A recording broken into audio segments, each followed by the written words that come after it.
जय जवान जय किसान जय जवान जय किसान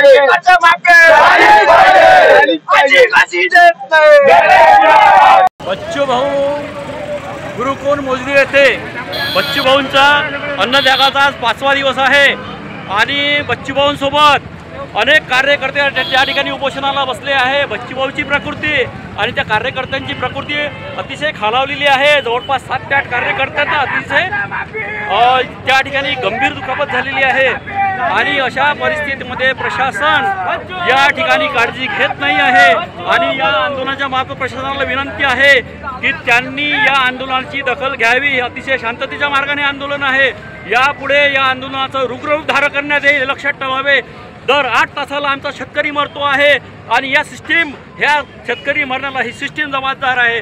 आज सोयाबीनचे भाव 49 रुपये असताना 3000 सोयाबीन जाते, 750 रुपये तूर असताना 6000 कशी जाते हो हां? आणि हे प्रशासनाला दिसत नाही का? आणि हे शेतकरी सिस्टीम हे शेतकऱ्याला आत्महत्या करण्यास प्रवृत्त करत आहे, हे लक्षात ठेवा।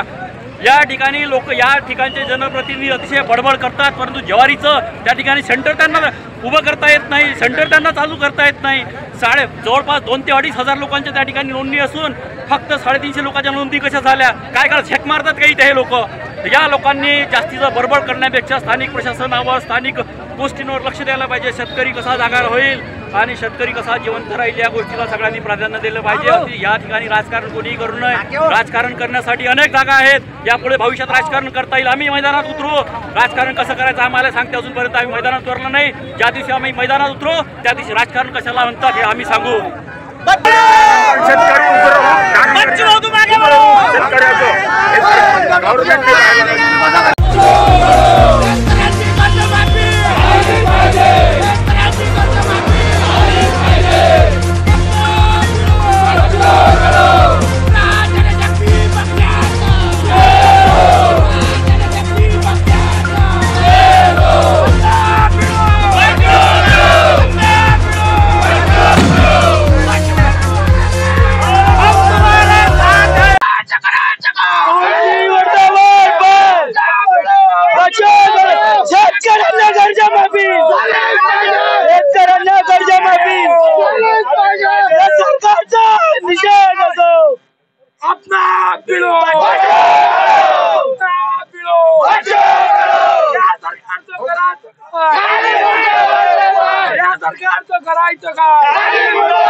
शेतकऱ्यांची कर्जमाफी दिव्यांगांचा धर्मांतरण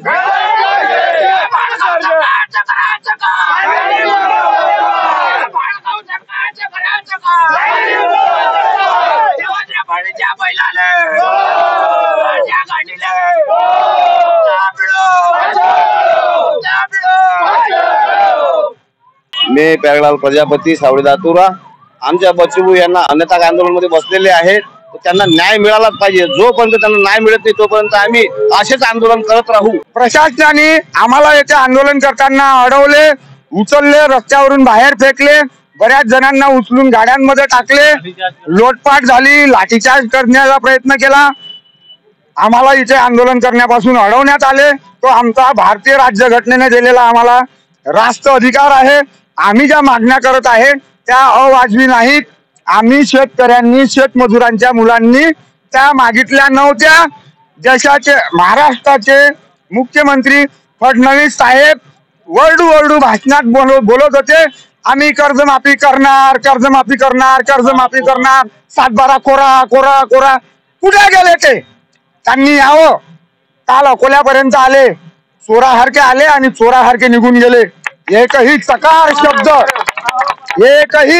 शब्द शेतकऱ्यावर बोलले नाहीत, शेतकऱ्याच्या पीक पाण्यावर बोलले नाहीत, शेतकऱ्याच्या पीक पाण्यावर बोलले नाहीत, बेरोजगारांच्या बेरोजगारीवर बोलले नाहीत, नोकऱ्यांमध्ये होणाऱ्या भ्रष्टाचारावर बोलले नाहीत. तलाठी भरती अजून प्रलंबित पडलेली आहे. मी इथे एक स्पर्धा परीक्षेचा मार्गदर्शक आहे, गेल्या 15 वर्षापासून मार्गदर्शन करतो. विद्यार्थ्यांना 1,000 रुपये फीस भरावं लागते. एका वेळेला जर 5 जिल्ह्याची जर तो फीस भरत असेल, 5,000 रुपये फीस भरावं लागते. कुठून आणणार शेतकऱ्याचा मुलगा? त्याच्या बापाची एवढी ऐपत आहे काय? जर तुम्ही 3,500 एकेकाळी जो सोयाबीन 6,500 7,000 जात होता, तो आज तुम्ही 3,500 3,000 घेत आहे. तुम्ही सांगता मार्केटात माल आल्यावर आमच्याजवळ गोण्या नाही, पोते नाही, रस्त्यावर टाकायला पोते आहेत तुमच्याजवळ ओले करायला. तुरीची तेच अवस्था आहे. कापसाचे भाव तुम्ही शेअर मार्केटच्या शेअर इंडेक्स नुसार सोन्याच्या 1970 पासून 2025 पर्यंतच्या भावाचे दर काढा. आमच्या कापसाचा भाव आजचा काढा. आमच्या कापसाचा भाव 18,000 रुपये क्विंटल पेक्षा खाली नाही. आणि तुम्हाला सांगतो की तुम्ही जर 18,000 रुपये आमच्या कापसाला भाव दिला ना, तर तुमचा शहरातला पांढरपेशा वर्ग अर्ध नग्न फिरणार आहे. आमच्या कापसाला म्हणून भाव देत नाही, आमच्याकडून माल चोरून नेता तुम्ही.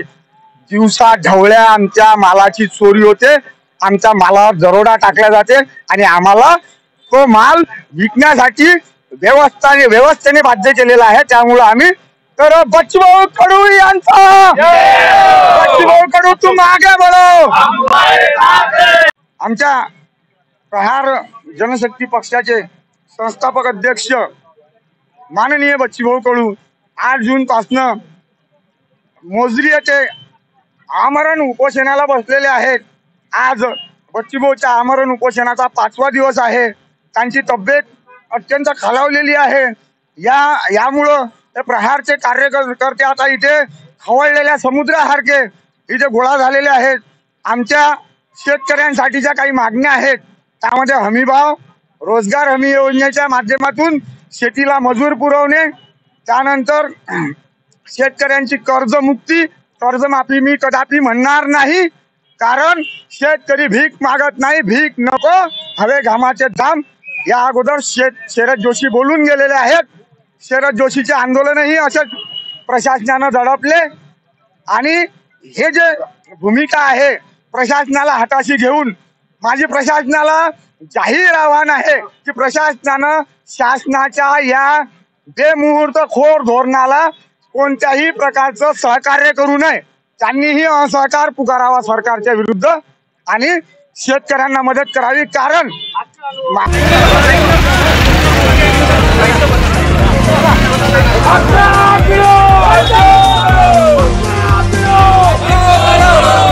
शेतकऱ्यांची कर्जमाफी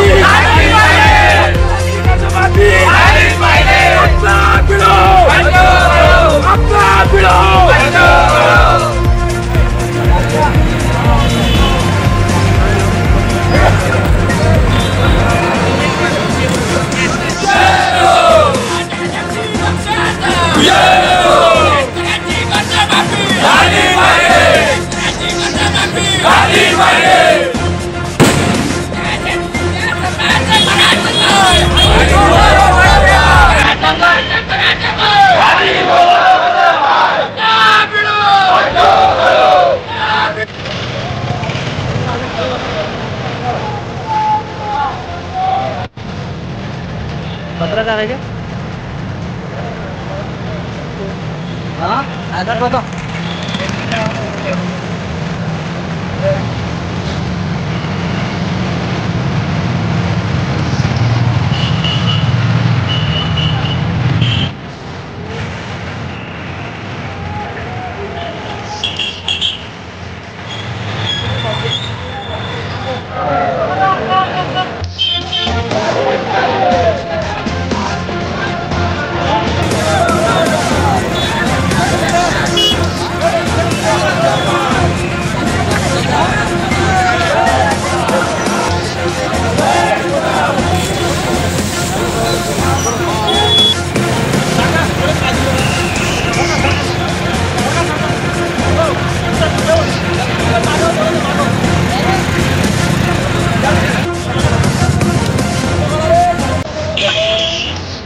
तरीके से यहाँ पे प्रहार कार्यकर्ताओं को पुलिस हिरासत में लिया गया है, आपको नजर आ रहा होगा स्क्रीन के ऊपर।